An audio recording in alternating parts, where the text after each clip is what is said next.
Welcome to this session, guys. In this session, we will try to cover exactly what is system design. In the previous session, we tried to cover it, but again, I thought of one more session is needed to give justice to the word system design. So let's try to understand more about system design. Okay.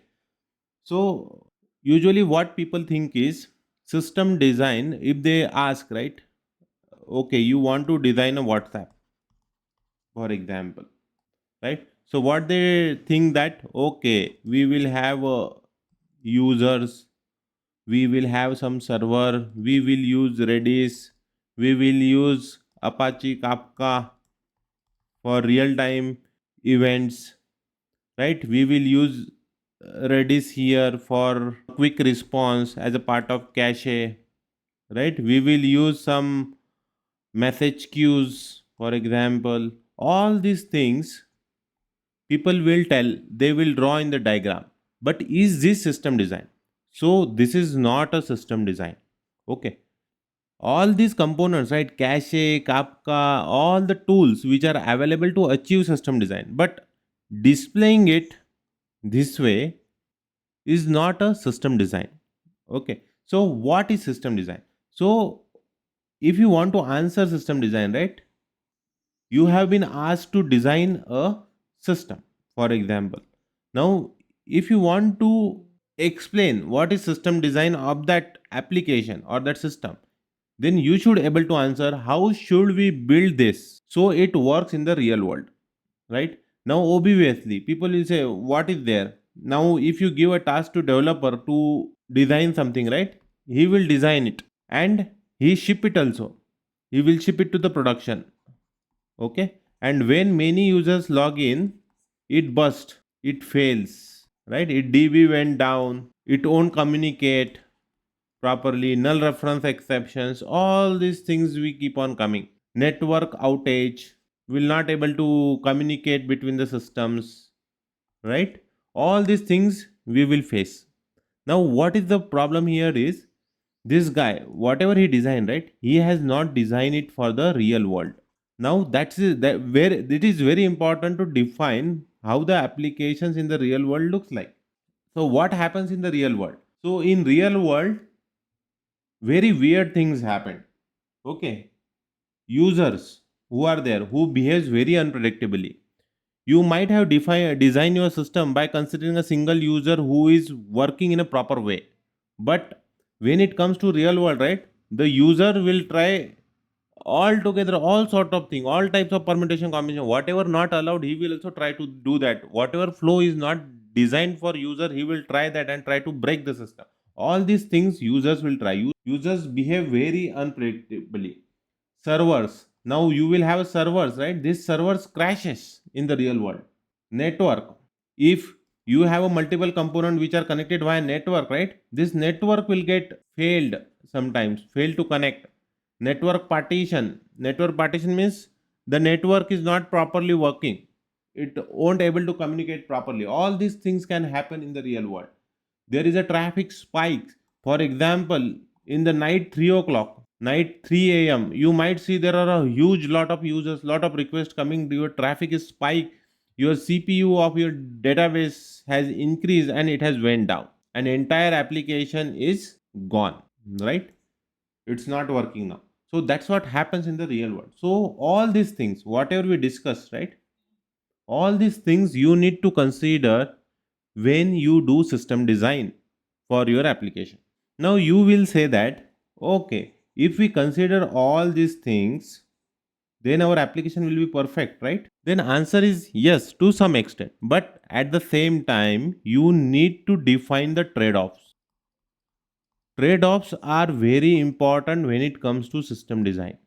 You need to define the trade-off. Now what is trade-off? Now let me give you example. So consider a two persons. Okay, one is A, other is B. Okay, so A is crediting to his account. Okay, for example, he is crediting $100 to his account. Now B is watching A's account. They are located at a different location. This guy is in India, for example. This guy is in US somewhere. Okay. Now, if we consider a strong consistency, means as soon as A updated, right, and if B try to refresh the account, then he should get the updated balance. Okay, so what, this is a strong consistency. But now in this case what happens is A is updating. Now he has updated $100, right? He has credited. Now if B refresh, right, he will not get the response immediately. He will see the spinner, because what is happening is this server is locking the record of A's account. Okay, it will update it with $100, and all the replicas, whatever replica present here, that also will get updated to 100. And once it is updated, that fresh balance, the latest balance, will be shown to B. So during this time, during this server updates here, B has to wait. That is called as the latency. Okay, so if you give, this is a trade off now. If you give priority to strong consistency, okay, you need to compromise on latency. Your users will experience latency if you give strong consistency, right? So another trade off, for example, is if you select microservices, if you consider designing your system with the help of small microservices, then the trade off will be operational complexity, right? Because now you need to manage all these things, all these small services, their communication in the middle, might be they will have a separate db, that all things you need to manage. So trade offs are very important when it comes to system design. So now if we try to redefine our system design, what is system design? So system design is the process of making deliberate trade-offs, trade-offs decision about how to structure an application component, data flow, communication patterns, so that the system actually works in the real world. So system design is a process of making deliberate trade-offs. So first thing is trade-off. Consider, it's very important. Whenever you think of system design, you should think of trade-offs. You might see nowadays people will, if you go to some projects, right, they will have a fancy kind of software or application design, but they don't know what are the trade-offs of their system. They will say that we don't have any trade-offs, but every decision in the software designing has a trade-off.